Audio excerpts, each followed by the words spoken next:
Hello student, good morning. Welcome back to another video. આપણે last લેક્ચરમાં કાર્બોદિત વિશે ભણ્યા હતા. કાર્બોદિતનું થોડું એવું રિવાઇઝ કરી લઈએ, પછી આપણે આજના લેક્ચરનું ડિસ્કસ કરીએ. ફર્સ્ટ આપણે જોઈએ તો કાર્બોદિત જે હોય છે તેના મુખ્ય 3 પ્રકાર છે. કયા કયા? તો મોનોસેકેરાઇડ, ડાયસેકેરાઇડ અને ત્રીજું છે પોલીસેકેરાઇડ. હવે મોનોનો મતલબ શું થાય? એક. તો આ એક જ અણુની જો સરળ શૃંખલા હોય તો તેને મોનોસેકેરાઇડ તરીકે ઓળખવામાં આવે છે. ત્યારબાદ ડાયસેકેરાઇડની વાત કરીએ તો ડાયનો મતલબ શું થાય? બે. મતલબ કે બે મોનોસેકેરાઇડ જ્યારે એકબીજા સાથે જોડાય તો તેને ડાયસેકેરાઇડ તરીકે ઓળખવામાં આવે છે. ત્યારબાદ થર્ડ જોઈએ પોલીસેકેરાઇડ. પોલીનો મતલબ શું થાય? ઘણી બધી. ઘણી બધી મતલબ કે બે થી વધુ મોનોસેકેરાઇડ એકબીજા સાથે જોડાય તો તેને પોલીસેકેરાઇડ તરીકે ઓળખવામાં આવે છે. હવે મોનોસેકેરાઇડમાં શું હતું કે એક જ અણુની સરળ શૃંખલા છે. તો આ એક જ અણુની સરળ શૃંખલામાં કાર્બનની સંખ્યા કેટલી છે તેના આધારે ફરીથી 3 પ્રકાર પડે છે. કયા કયા? તો ટ્રાયોસ શર્કરા, પેન્ટોઝ શર્કરા અને હેક્સોઝ શર્કરા. ટ્રાયોઝ નો મતલબ થાય 3, એટલે કે આ જે શર્કરા હોય છે તે 3 કાર્બન વાળી હોય છે. પેન્ટોઝ નો મતલબ થાય 5, એટલે કે આ શર્કરા જે છે તે 5 કાર્બન વાળી છે. અને હેક્સોઝ નો મતલબ થાય 6, મતલબ કે તે 6 કાર્બન વાળી શર્કરા છે. ત્યારબાદ મોનોસેકેરાઇડમાં આપણે જોયું હતું glucose, fructose, galactose, ribose, ribulose આ બધાનો સમાવેશ મોનોસેકેરાઇડમાં થાય છે.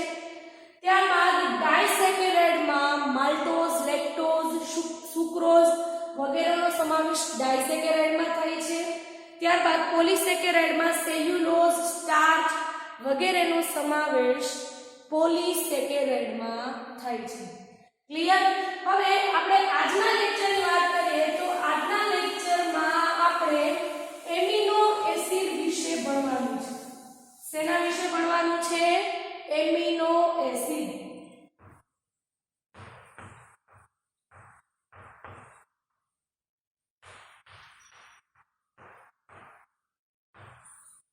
ફર્સ્ટ આપણે જોઈએ તો એમિનો એસિડ શું છે? એમિનો એસિડ એક કાર્બનિક રસાયણ હોય છે. શું હોય છે? એમિનો એસિડ એક કાર્બનિક રસાયણ હોય છે. જેમાં આપણે કાર્બનિક રસાયણની વાત કરીએ તો તેનો એક આ સપોઝ કાર્બન છે. હવે આ એક જ કાર્બન ઉપર એમિનો સમૂહ આવેલો હશે અને એ જ કાર્બન ઉપર એસિડિક સમૂહ આવેલો હોય છે. ફરીથી રિપીટ કરું છું, એમિનો એસિડ એક કાર્બનિક રસાયણ હોય છે. જેમાં આપણે એના કાર્બનની વાત કરીએ તો તેના કાર્બન ઉપર એક જ કાર્બન ઉપર NH2 એટલે કે એમિનો સમૂહ પણ આવેલો હોય છે અને એ જ કાર્બન ઉપર એસિડિક સમૂહ પણ આવેલો હોય છે. ક્લિયર?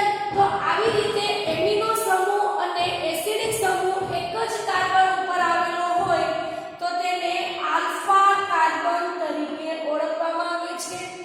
યા તો અન્ય રીતે કહેવું હોય તો તેને આલ્ફા એમિનો એસિડ તરીકે પણ ઓળખવામાં આવે છે. હવે આપણે અહીંયા ટોટલ એક જ કાર્બન ઉપર ટોટલ 2 સમૂહ જોડાયા એ જોયું. એક તો મિથાઇલ સમૂહ અને બીજું જોયું એસિડિક સમૂહ. હજુ આ કાર્બન ઉપર ટોટલ 4 હોય છે એ સમૂહની સંયોજકતા ધરાવે છે. ફરીથી રિપીટ કરું છું, આપણે ટોટલ 2 સમૂહ જોયા. હજુ આ કાર્બન ટોટલ 4 સહસંયોજક સમૂહ ધરાવે છે. તો તેમાં 2 સમૂહની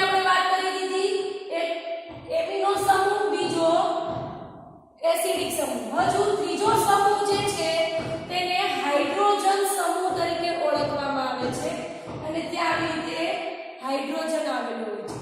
અને હજુ ચોથો જે સમૂહ છે તેમાં વિવિધ સમૂહ આવેલા હોય છે અને વિવિધ સમૂહ આવેલા હોય તેને R તરીકે ઓળખવામાં આવે છે. આ R જે છે તે વિસ્તૃત પ્રકારના એટલે ટોટલ 20 પ્રકારના એમિનો એસિડ ધરાવે છે. આ R ટોટલ કેટલા 20 પ્રકારના એમિનો એસિડ ધરાવે છે. અથવા તો એમ કહી શકાય કે આ R જે છે તે ઘણા બધા પ્રકારના એમિનો એસિડ ધરાવે છે. આપણે વાત કરીએ પ્રોટીનની તો પ્રોટીનમાં ટોટલ 20 પ્રકારના એમિનો એસિડ આવેલા હોય છે.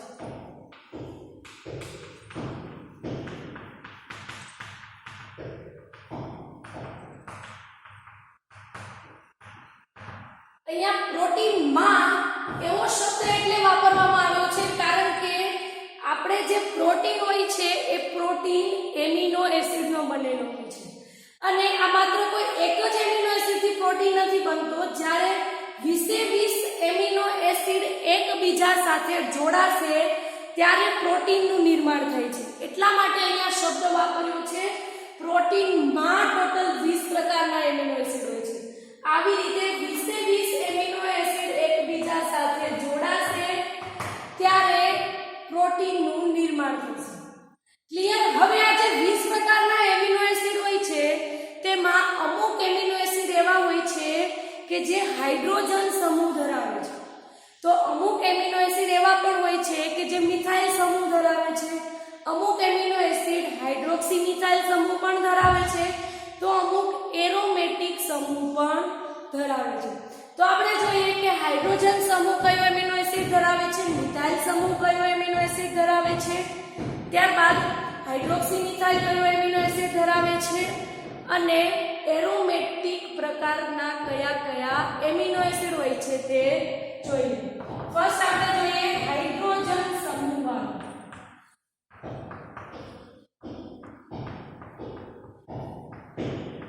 હાઇડ્રોજન સમૂહ જે છે તે એક ગ્લાયસિન નામનો એમિનો એસિડ છે. ગ્લાયસિન નામનો એમિનો એસિડ હાઇડ્રોજન સમૂહ ધરાવે છે. ત્યારબાદ આપણે મિથાઇલ સમૂહની વાત કરીએ.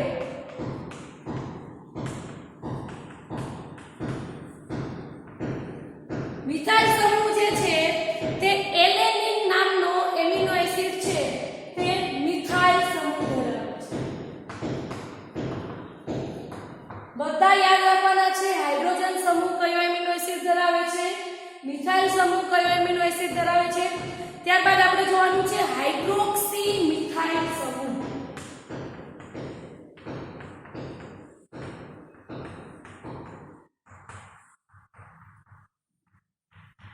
આ હાઇડ્રોક્સી મિથાઇલ સમૂહ જે છે તે સેરીન નામનો એમિનો એસિડ ધરાવે છે. કયો એમિનો એસિડ? સેરીન નામનો એમિનો એસિડ. હવે આપણે જોઈએ કે જે કાર્બોક્સિલ સમૂહ છે તેમાં એમિનો એસિડ જે છે તે અમુક એસિડિક હોય છે, અમુક તટસ્થ હોય છે, અમુક બેઝિક હોય છે. જેમાંથી આપણે અત્યારે એક એક એક્ઝામ્પલ લેવાના છે કે સૌથી સ્ટ્રોંગ બેઝિક કયો છે એમિનો એસિડ, સૌથી સ્ટ્રોંગ એસિડિક એસિડ કયો છે, મતલબ કે સૌથી સ્ટ્રોંગ એસિડિક પ્રકારનો એમિનો એસિડ કયો છે અને સૌથી સ્ટ્રોંગ તટસ્થ એમિનો એસિડ કયો છે. ક્લિયર? તો પહેલા સૌથી સ્ટ્રોંગ એસિડિક જોઈએ.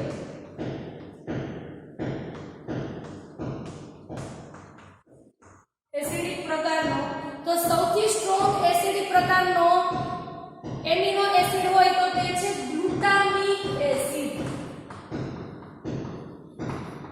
ગ્લુટામિક એસિડ નામનો એમિનો એસિડ સૌથી સ્ટ્રોંગ એસિડિક એમિનો એસિડ છે. ત્યારબાદ આપણે જોઈએ તો સૌથી બેઝિક ની વાત કરીએ તો સૌથી વધુ બેઝિક જે છે તે લાઇસિન નામનો એમિનો એસિડ છે. અને ત્યારબાદ તટસ્થ એમિનો એસિડ ની વાત કરીએ તો તટસ્થ એમિનો એસિડ વેલાઇન નામનો એમિનો એસિડ છે.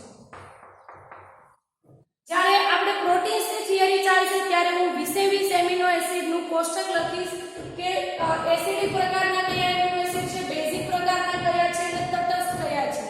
પરંતુ અત્યારે આપણે જે વધુ સ્ટ્રોંગ કયો છે તે એમિનો એસિડની ચર્ચા કરવાની છે કે એસિડિક સમૂહનો સ્ટ્રોંગ એમિનો એસિડ હોય તો તે ગ્લુટામિક એસિડ, સૌથી સ્ટ્રોંગ બેઝિક હોય તો તે છે લાઇસિન અને તટસ્થમાં વેલાઇન. ત્યારબાદ આપણે જોઈએ એરોમેટિક પ્રકારના એમિનો એસિડ. તો એરોમેટિક પ્રકારના એમિનો એસિડમાં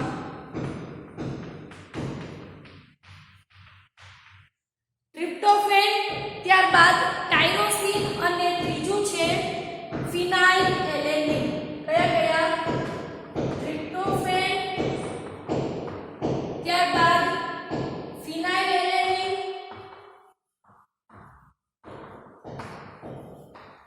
અને ત્રીજું છે ટાયરોસિન.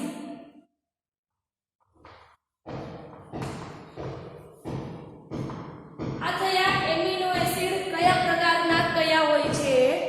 હજુ આપણે એના સ્ટ્રક્ચર જોવાના બાકી છે. એ પહેલા આપણે થોડું એવું રિવાઇઝ કરી લઈએ, પછી આપણે એના સ્ટ્રક્ચરની વાત કરીએ.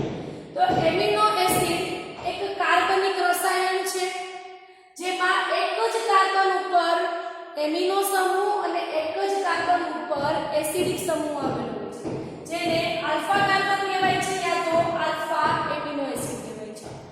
હજુ આ એક જ કાર્બન ઉપર ટોટલ 4 સહસંયોજકતા આવેલી છે.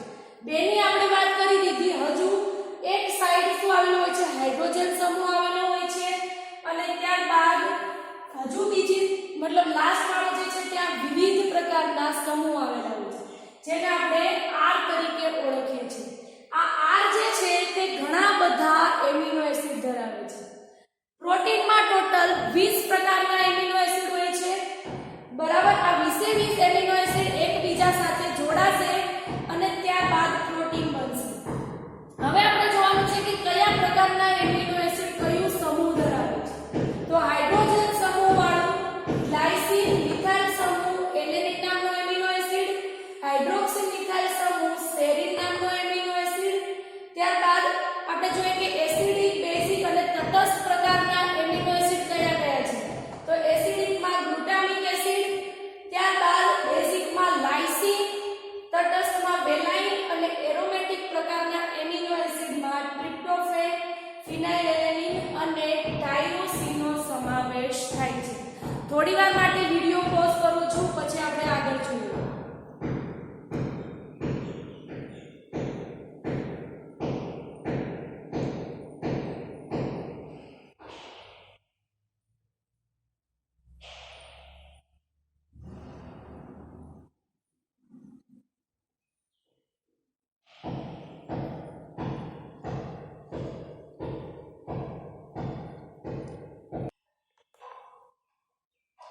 ઓકે, તો હવે જોઈએ કે એમિનો એસિડનો વિશેષ ગુણ એ છે કે તે NH2 અને COOH સમૂહ જે છે તે આયનીકરણ પ્રકૃતિના હોય છે, જેથી શું થશે કે જુદી જુદી pH વાળા જે દ્રાવણ હશે તેમાં એમિનો એસિડની રચના બદલાતી રહે છે.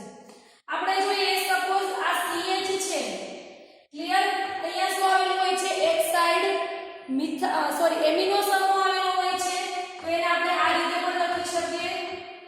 અને બીજી સાઈડ શું આવેલું હોય છે, એસિડિક સમૂહ અને ત્યારબાદ R આવેલું હોય છે.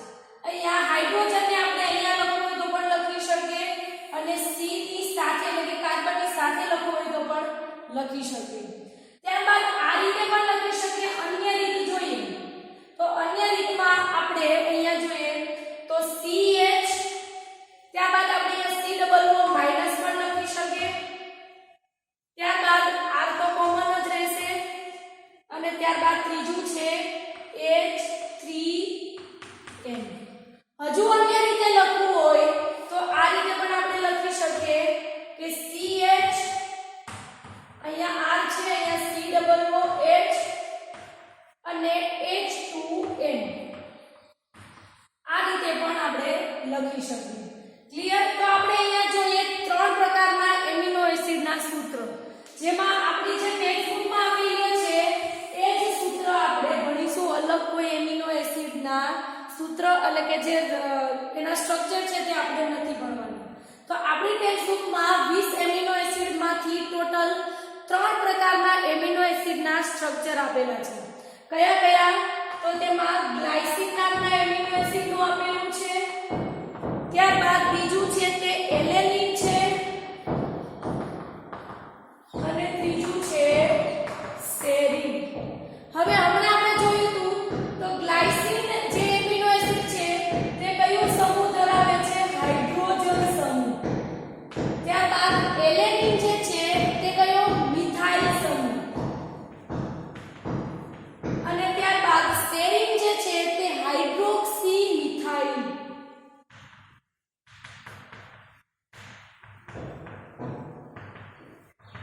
આ 3 સમૂહ ધરાવે છે. હવે આપણે જોવાનું છે તેના સ્ટ્રક્ચર.